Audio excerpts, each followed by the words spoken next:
Last episode, we sailed a boat for the first time, when we anchored for the first time ever in Almeria. The swells there were unbearable, so we decided to turn on the engine and try to find a place in Almeria harbor for the night. When we tried to turn on the engine, we realized that the batteries were dead and had to call up Hanpan to get towed into the harbor. The alternator didn't work, nor did our toilet. The plan now is to install solar panels for power and try fixing the toilet before the heat wave of 40 degrees Celsius or about 105 Fahrenheit hits us.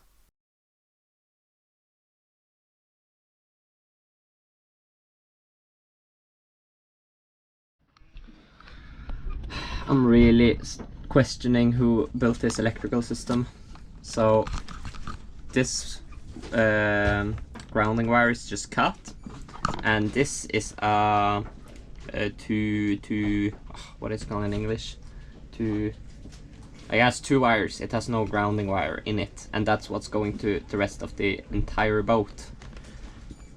Or wait, no, never mind. That's what's coming from the shore, which means that there is no grounding wire in the entire boat. Like, the entire boat is not grounded at all, and we have a grounding issue, which is just making the whole deal way better, right?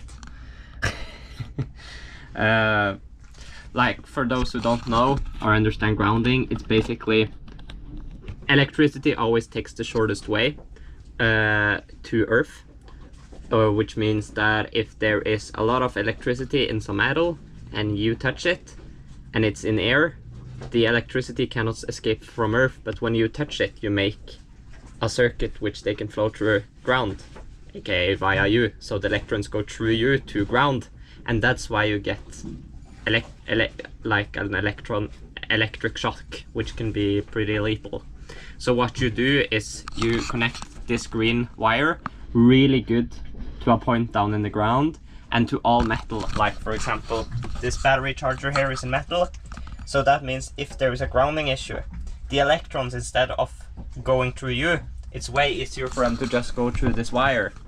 And what you usually also have is a grounding circuit breaker of some sort, which cuts all the power if it senses that electrons is going through this wire. And he has just completely cut that out, and it's electric charge on this inverter, which means that if you touch this inverter, you close the circuit and the electrons flow through you and you can die. So that's why grounding is pretty nice to have. And this boat doesn't have it. So what I can do now is I can replace this cable, but it's so long, it goes all the way back, like through all of the floor plates and through this bed and back, and yeah. But it should be done. It's just so much work. It could have just, when this, whoever connected this could have just done it when they connected it. It's like €4 extra, and then you don't have to replace the entire cable. Yeah, I'm a bit mad, but I'll probably do it at a later point. These two are lifesavers. They have bought this amazing equipment. So now we can survive.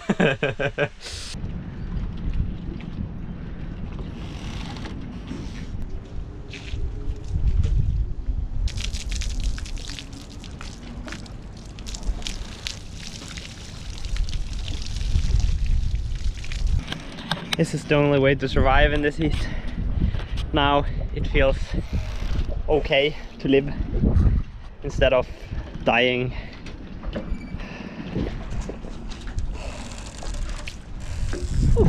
We're going to test the toilet. Can you Astrid tell us what we have been doing on the toilet? No, don't tell him what we've been doing on the toilet. So the black pipe in the background behind the toilet. This one? We have changed that one. So that's the new one. What is that hose for? It's where the poop goes out. Yeah, and that was really smelly. Yeah, it was quite smelly, but it doesn't smell too bad now. Because Marius takes a big dump before we all came here. Yeah. This guy is trying to be so funny. He's hilarious. She's laughing. Okay, so Marius is not allowed to shit in here anymore.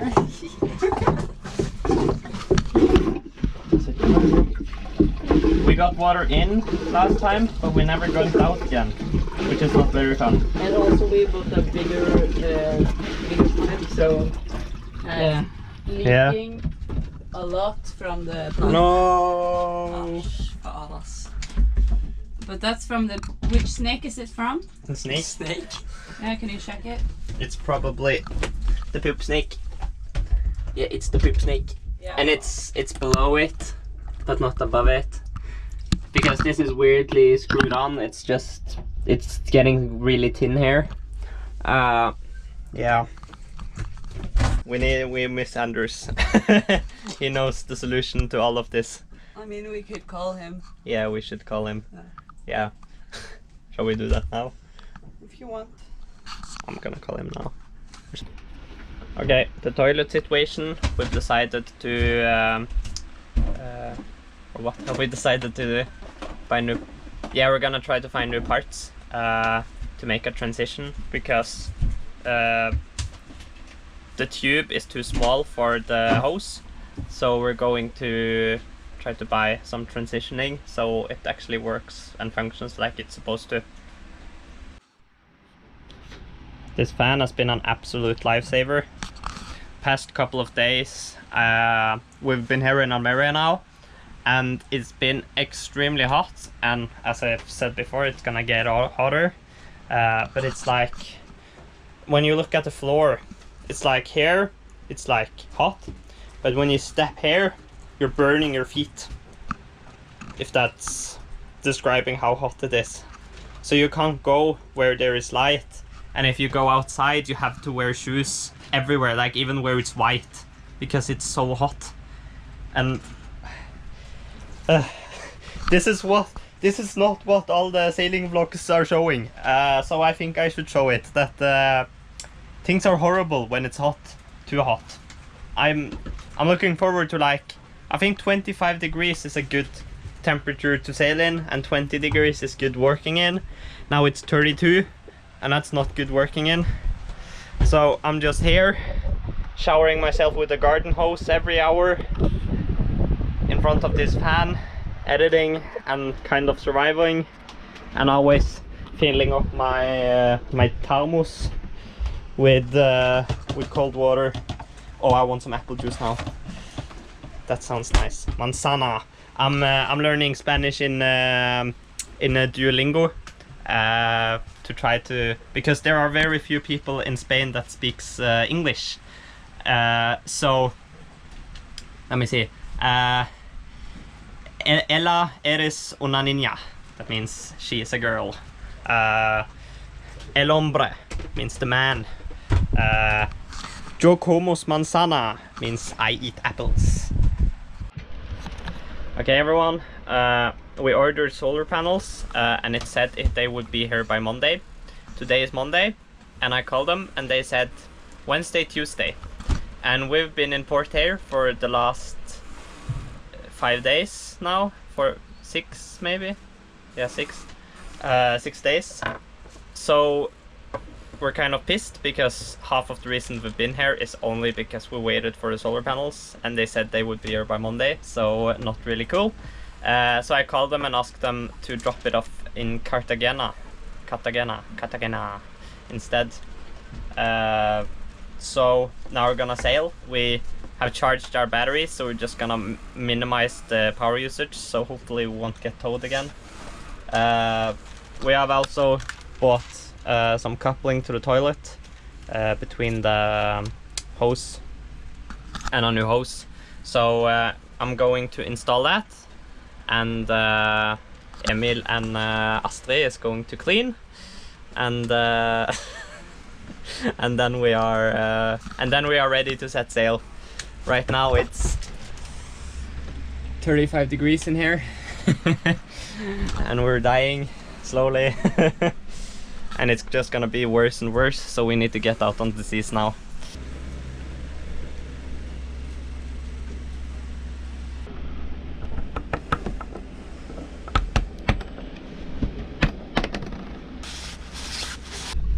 So the problem has been in this connector here.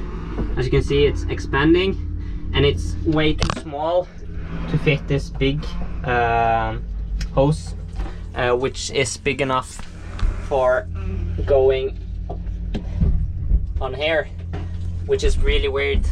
But this one needs a smaller hose. This one needs a smaller hose. So what we have to do is we take a smaller hose, plug it into that, then plug that inside here, and then we plug the big one inside of this.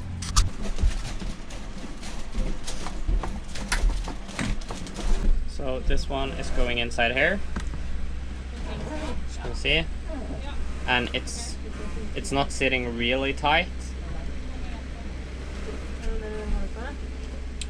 but hopefully with the PVC glue it will be fine. I'm kind of doubting it a bit, but it's a really big seal. The guy in the store said it would be fine. I hope so, because our poop is going through there. So I'll just try. Okay everyone, I kind of fucked up because the wire is not big enough for this thing sticking out, but it's big enough for this. So I'm going to cut it here. I had to take off the blade of the hacksaw to be able to fit it, but as you can see, I think the cut got pretty well. Okay, Emil, give me the intel. What are we gonna do right now? Okay. Tell me what's up. There's this big fucking dog. It's a guard dog that's guarding, I don't know, the toilets, because there's something really valuable inside there apparently. Yeah. And the dog is like crazy, and it has rabies. You know, the very bad disease that's common in dogs. And there's nothing to laugh about. And the dog is like, serious. yeah, probably this big. And this tall also. Yeah. It's, I would guess, like 48 kilos of pure dog. Yeah, Your dog. pure crazy fucking dog. Yeah. And we see this big fucking dog running towards us at 10 kilometers per hour, ready to attack. You know when you see like someone fighting, you see it in their eyes. They want to kill. It had that look. It was ready to kill. And me and Marius were like, "Hey!" And the dog was scared. So we like, What did the dog do? What did and you he do? backed up a little bit. Yeah. And you know, I stood like this. And it was obviously for the dog that yeah, he knew who the boss was. And then he started to bark a little bit more and found out he's over there. He's over there. The dog is over there. So what is really happening is that Emil asked me to follow him to the toilet because he's so scared of the dog. So I have to follow him. And there's the dog. How many kilos did you say it was? 48? Yeah, probably.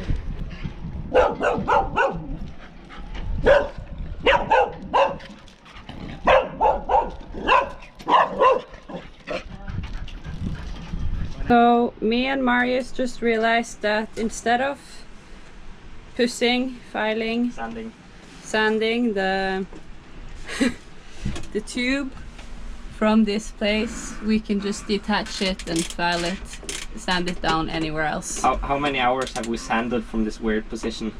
At least 3. This is like me, and Astrid can probably show hers. Like Yeah. Lemma. Yeah, I think it's doesn't show so good. Yeah. So we've been jerking that back and forth from this angle for hours, and it's been really frustrating. So when we pushed it, when we unscrewed it out, I just tried pushing, and then it was actually possible, because then it was much easier to see the angle. So now it's basically all the way in. It's like down to here or something, here. And that's enough, and we will clamp it down and use PVC glue, and that will, I really think that will hold. So yeah. Pro tip, just detach it. Yeah. That would have saved us some hours of work. So I'm going to try to put on way more glue, and hopefully that will fix the problem. This toilet is super annoying. Despite our toilet still not working, we were so fed up by the whole working in 38 degrees business that we chose what bucket would be our temporary toilet and set sail.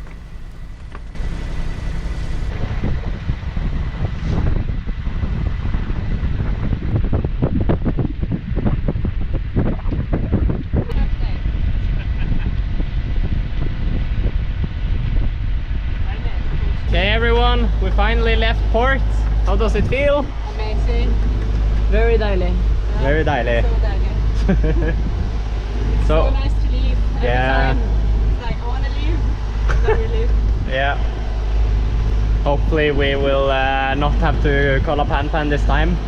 We hope. Yeah, just don't bother the engine and we'll be fine. Yeah. So right now it's hard because we don't have a working wind vane. So we kind of have to be old school and feel where the wind is coming from. And then of course when we raise the sails. But the sea state is pretty bumpy. But it seems like the Mediterranean never has any high sea. It's only very washing machine sea. You've sailed here once. Yeah, but I've sailed in these. I've sailed in. Seems like the Mediterranean doesn't have this. You've been on one trip. But in the North Sea, if it blows like this, it's like 4 meters high waves. This is not even 1 meter.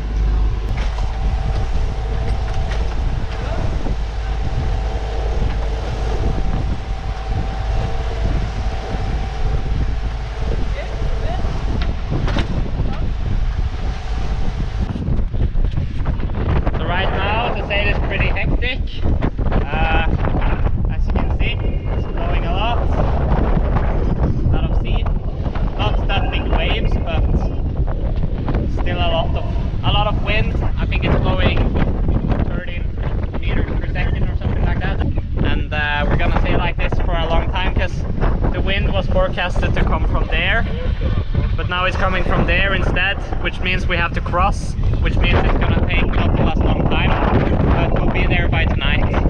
How do you feel, Asli? Fearful for my life. Yeah, I feel a bit like that, but it's fine. Now we start our big sail to Cartagena without any ways to recharge our batteries. This time, however, we know how to separate the starter and the main battery, and we know that we can't charge, so we only turn on the engine when we absolutely have to. Come along in the next episode to see how this first multiple night sail goes.